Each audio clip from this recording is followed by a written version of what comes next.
नाज़रीन अस्सलाम वालेकुम and good evening. Ali Bukhari और कानून और आप 21 सितंबर को 21 सितंबर 2015 को आपकी खिदमत में हाजिर। अपना प्रोग्राम शुरू करता हूं पहले अपनी अनाउंसमेंट्स के साथ। सबसे पहली अनाउंसमेंट तो हमारी जो होगी या ग्रीटिंग कह लें, वो हमारी ईद ग्रीटिंग होगी। बाय द टाइम मैं आपसे इंशाल्लाह अगले हफ्ते मिलूंगा, ईद गुजर चुकी होगी। सो इसलिए सब सुनने वालों को, देखने वालों को पेशगी ईद मुबारक। अगर आपके पास बकरा है तो उसको एंजॉय कीजिए, क्योंकि फिर 2-4 दिन में तो वो जाने वाला है। और अगर बकरा नहीं है, हमारी तरह से आप बस एक गैबी किस्म का बकरा ज़िबा कर रहे हैं, तो उसको भी मुबारक हो। ईद मुबारक के बाद अब अगला जो पॉइंट है हमारा, वो आज इस हफ्ते की अपॉइंटमेंट्स का होगा। जैसा मैं हमेशा बताता हूँ कि अब मैं अपॉइंटमेंट सिर्फ अपने फिंचली ऑफिस में करता हूँ और सिर्फ थर्सडे को मैनचेस्टर ऑफिस में अपॉइंटमेंट्स करता हूँ। लेकिन इस थर्सडे को, इस जुमेरात को इंशाल्लाह ईद है, तो इस दफ़ा मैं मैनचेस्टर नहीं जा रहा। इस दफ़ा मैं ईद मनाऊँगा और इंशाल्लाह अगले हफ्ते मैनचेस्टर में लोगों से मुलाकात होगी। सो इस हफ्ते यानी मंडे तो आज गुजर गया, ट्यूसडे, वेंसडे एंड फ्राइडे अगर आप मिलना चाहते हैं तो आप मुझे फिंचली ऑफिस में मिल सकते हैं। अभी मैं बात कर रहा था कि आज अपने प्रोग्राम के अंदर कौन सा टॉपिक लेके शुरू करूं, किसके ऊपर बात करूं। तो आदिल साहब जो हमारे प्रोड्यूसर साहब हैं यहाँ पे, वो कहते हैं कि जी अब सब कुछ तो ख़त्म हो गया, अब यूरोप की बात करें, यूके में क्या रह गया। यहाँ पे मैं दो चीज़ें कहना चाहता हूँ। सबसे पहली चीज़ ये कहना चाहता हूँ कि अगर हम ये कहते हैं यूके में क्या रह गया, तो वो कुछ बहुत गलत भी नहीं है और बहुत सही भी नहीं है। वो इसलिए कि यूके में अगर आप कानून के मुताबिक चलना चाहते हैं तो अभी भी बहुत कुछ है। अगर आप कानून के मुताबिक अपने रिक्वायरमेंट्स पूरी करके उसके ऊपर आते हैं तो फिर सारा कुछ है। मैं बड़े लोगों को बताता रहता हूं कि 2003 जनवरी में यहाँ पे 72 रूट्स थी, 72 रूट्स थी इमिग्रेशन हासिल करने के लिए यूके में। इमिग्रेशन का मतलब क्या है? आपके पास फैमिली रूट्स थी, आपके कोई काम की रूट्स थी, आपकी कोई स्टूडेंट की, कोई वो हॉलिडे मेकर, कोई ये वो, कितने डिफरेंट रास्ते होते थे कि जिनके ज़रिए आप यूके में आ सकते थे और कानूनी तौर पर रह सकते थे और उसके बाद आप अपनी लाइफ को बिल्डअप करके आगे चलते थे। पहले क्या चीज़ थी? आप यहाँ पर आए, आपने अगर for example as a student आए, आपने आके यहाँ पे डिग्री कर ली। डिग्री करने के बाद आप पीएसडब्ल्यू में चले गए, यानी पोस्ट स्टडी वर्क। आपको 2 साल का परमिट मिल गया कि आप काम कर सकते हैं यहाँ पे, कहीं पे भी कोई काम करना चाहें, बिजनेस करना चाहें वो करें। उसके बाद फिर आपको हाईली स्किल्ड माइग्रेंट प्रोग्राम का ऑप्शन होता था कि जी आप उसके अंदर अगर आप अच्छी जॉब को ले लेते हैं तो उसके ऊपर आप HSMP में जा सकते हैं और HSMP से फिर आप आगे सेटलमेंट की तरफ जा सकते थे। तो मेरे ख्याल में बहुत एक अच्छा और साफ सुथरा रूट था। लेकिन हम लोगों ने क्या किया? हमने उसको इतना पीटा और उसको इतना उसका बुरा हाल किया कि हर तरह से हर चीज़ को एक एक करके बंद कर दिया गया। HSMP को उड़ा दिया गया, वर्किंग हॉलिडे मेकर उड़ गया, जो Tier 1 जनरल बाद में बना था वो उड़ गया, PSW उड़ गया, बाकी जो ये डोमेस्टिक सर्वेंट्स वाली रूट थी, सेल्फ एम्प्लॉयड लॉयर्स वाली रूट, ये सारी चीज़ें एक एक करके सब कुछ ख़त्म कर दिया गया। अब कितनी चीज़ें रह गई हैं पीछे? अब आप देखें, अब आप एक एंटरप्रेन्योर कर सकते हैं, आप इन्वेस्टर कर सकते हैं, आप कोई अगर ग्रेजुएट एंटरप्रेन्योर की तरफ जाना चाहें उस पर जा सकते हैं, आप वर्क परमिट के ऊपर Tier 2 जनरल के ऊपर जा सकते हैं, आप अभी भी स्टूडेंट पे आ सकते हैं। ये बेसिकली घूम फिर के इमिग्रेशन लॉ यूके का पूरा आपके सामने आ गया। अब बात करते हैं कि जी जो लोग इसमें नहीं जा सकते उनके पास क्या ऑप्शंस हैं, यानी जो लीगल स्टेटस नहीं हासिल कर सकते उनके लिए पीछे क्या रह जाता है? वो 2-3 चीज़ें वो रह जाती हैं, या वो असाइलम में जाते हैं, या वो शादी कर लेते हैं यहाँ पे, या वो ह्यूमन राइट्स की तरफ चले जाते हैं। अब ये सारा कानून जब आपके सामने है, अब ठीक है हर एक के लिए हर चीज़ अवेलेबल नहीं होगी, लेकिन अगर कोई किसी सही कानून को देख के उसके मुताबिक अपनी तैयारी करता है तो उसका अभी भी यूके में काम हो सकता है। ये तो एक चीज़ होगी। अब बात करते हैं यूरोप में क्या हो रहा। मेरे पास रोज़ाना लोग आते हैं, यूरोप की बात करते हैं, और मैंने जो अभी पिछले 2 साल में जितने यूरोपियन केसेस पकड़े हैं और जितना काम किया है, मुझे उसमें एक बेसिक बात क्या समझ आई, वो ये है, जो लोग यहाँ पर हैं वो जिस तरह से भी यहाँ पहुँचे, चाहे स्टूडेंट रूट पे आए, चाहे विजिट वीज़ा पे आए, चाहे किसी लॉरी की बैक में आए, वो आके अब यहाँ से हिलना नहीं चाहते। वो कहते हैं कि जी बस जो कुछ करना है अब यहीं पर करना है, जिसके ऊपर मैं बहुत दफ़ा बात कर चुका हूं कि आपको अपनी ज़िंदगी को आगे चलाना है या नहीं, ये आपके हाथ में है। अगर आप कहते हैं नहीं जी हमने इधर ही लगे रहना है, इधर ही घसीटते रहना है सारा कुछ, तो फिर आप लगे रहिए, उसके अंदर कोई उसको कुछ बदल नहीं सकता। क्योंकि मैं भी अपने क्लाइंट्स के साथ जब बात करता हूँ उनको यही ऑप्शन देता हूँ। मैं कहता हूँ कि जी आप आए यहाँ पे, आप आए ये सोच के कि जी मैं स्टूडेंट पे आ रहा हूँ, लेकिन शायद इरादा बदल जाए, मैं रुकना चाहूँ।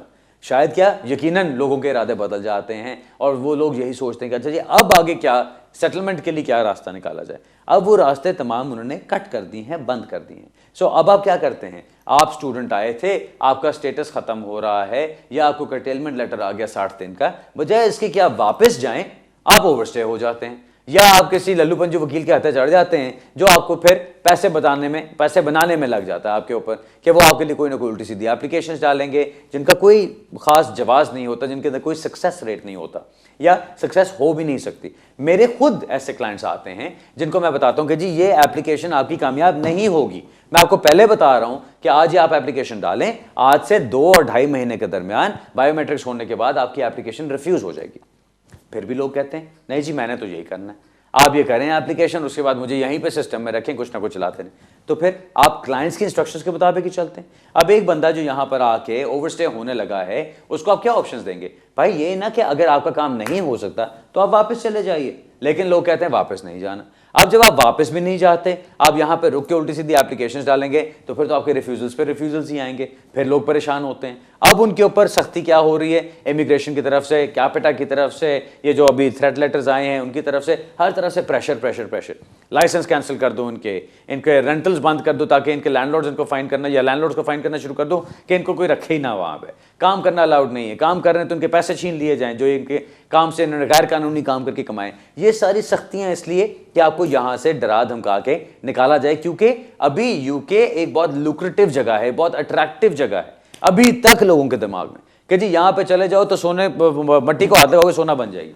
लेकिन अब वो हालात नहीं रहे। अब क्या बात है कि लोग अभी भी यहां पे क्यों बैठे हैं? क्योंकि उनके पास वो चॉइसेस नहीं है, उनके पास वो अभी तक इंफॉर्मेशन नहीं है कि वो किधर निकल सकते हैं, क्या कर सकते हैं।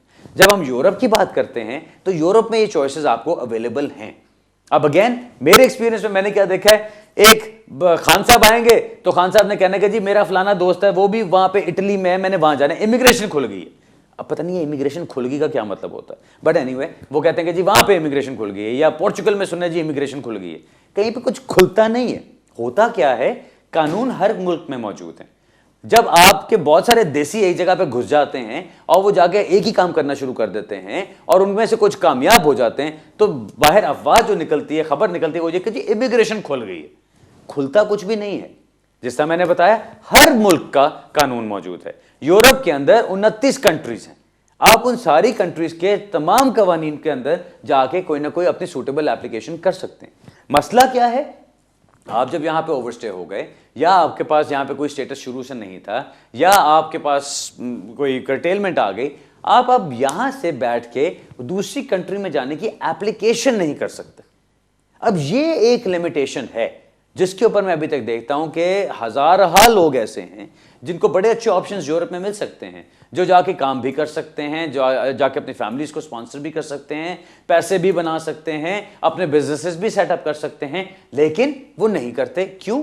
बिकॉज उनको ये फिक्र है कि जी अगर मैं यहां से निकल गया, ये जो सोना उगलने वाली धरती को छोड़ गया यहां से, तो मैं वापस पाकिस्तान जाके या वापस इंडिया जाके या वापस जहां से भी आए होते हैं वहां जाके तो मैं तो फंस जाऊंगा। अब मैं जब एक दफा फंस गया तो मैं निकल नहीं सकूंगा। फिर लोग क्या करेंगे, कहेंगे कि और बेवकूफ गया था, 8-10 साल लगा के वापस आ गया मुंह उठा के। ये बात सोचना मेरे ख्याल में, ये जो मेरा अपना एक जाती ओपिनियन है इसके बारे में, मेरे ख्याल में आप अपने साथ ज्यादती करते हैं। लोग क्या कहेंगे, लोगों का काम है कहना, और क्या बात है। आपको यह देखना है कि आपकी जिंदगी में क्या चीज इंपॉर्टेंट है। अगर आपको बैठ के इस वक्त एक रूट दी जाती है कि भाई ये करो, फिर ये करो, फिर ये करो, और आगे आपको अगले 5 साल के लिए एक सेटलमेंट के लिए एक रूट मिल जाएगी। उस 5 साल के बाद आपको वहां की परमानेंट रेजिडेंस मिलेगी और उसके इतने अरसे के बाद आपको वहां की नेशनैलिटी मिल जाएगी। अब मैं किसी को कहता हूं कि जी आप फॉर एग्जांपल 8 साल लगाएं और आपको आई डोंट नो ऑस्ट्रिया के अंदर जाके फॉर एग्जांपल आपको, मैं मिसाल दे रहा हूं, कि आपको वहां की नेशनैलिटी मिल जाएगी, तो वो अगला सवाल क्या पूछते हैं, और ये भी अक्सर कमाल की बात है, अगला सवाल होता है अच्छा फिर उसके बाद हम यूके आ सकते हैं? जिस पे कि मैं हंसता ही हूं और मैं क्या कह सकता हूं। अगर आपने 7-8 साल किसी मुल्क में लगा लिए लीगली काम करते हुए, तो आप मुड़ के देखेंगे भी नहीं यहां की तरफ, क्योंकि आप इतने सेटल हो चुके होंगे। ये चीज सोचना एक अपने दिमाग का एक वो जाविया चेंज करने वाली बात है, एंगल चेंज करने वाली बात है, अपना किबला दुरुस्त करने वाली बात है। आपको यह समझना है कि आप जिंदगी में इस वक्त क्या करने चल रहे हैं। आप साहिबान बैठे हैं, आपके साथ 4 बच्चे हैं या 3 बच्चे हैं, सारे के सारे अभी 10 साल से कम उम्र के हैं, आपके साथ आपकी वाइफ हैं, आप काम ढूंढने निकलते हैं, काम नहीं मिलता क्योंकि आपके पास लीगल स्टेटस नहीं है। आपके ऊपर टेंशन है क्योंकि आप कहीं पे काम कर भी रहे हैं तो आपको बहुत कम पैसे मिल रहे हैं, या आप कर रहे हैं तो किसी गलत डॉक्यूमेंट के ऊपर कर रहे हैं। तो हर वक्त एक सर पर तलवार तो लटक रही है ना हुजूर, कि किसी वक्त भी कोई भी मसला हो सकता है। किसी बहुत चाहने वाले ने, किसी प्यार करने वाले ने आपकी शिकायत लगा दी तो घर पे भी धावा बोल दिया जाएगा। बेतहाशा लोग ऐसे हैं कि जी वो अनमैरिड पार्टनर्स के तौर पे रह रहे हैं, या वो सिंगल पेरेंट्स की फैमिलीज दिखाई नहीं उस तरह से रह रहे हैं। ये चीज़ें करने का आपको लॉन्ग टर्म फायदा नहीं होगा। इसलिए मैं कहता हूं, जब भी बात करता हूं यूरोप की, तो मैं एक चीज़ कहता हूं, यूरोप के अंदर ये नहीं कि आप वहां पहुंचेंगे तो एकदम सोना धरती उगलना शुरू हो जाएगी, ऐसी बात नहीं है। लेकिन बात ऐसी ज़रूर है कि आपको वहां पे मौका मिलता है सांस लेने का। आपको मौका मिलेगा कि आप अपनी ज़िंदगी को आगे चलाना चाहें तो अपने बच्चों को और अपनी बीवी को, अपने पेरेंट्स को बुलाना चाहें, सबको साथ करना चाहें, तो आप ज़िंदगी को चला सकते हैं। अब इमिग्रेशन का कॉन्सेप्ट बहुत बदल चुका है आज से 20 साल 25 साल पुराने कॉन्सेप्ट से।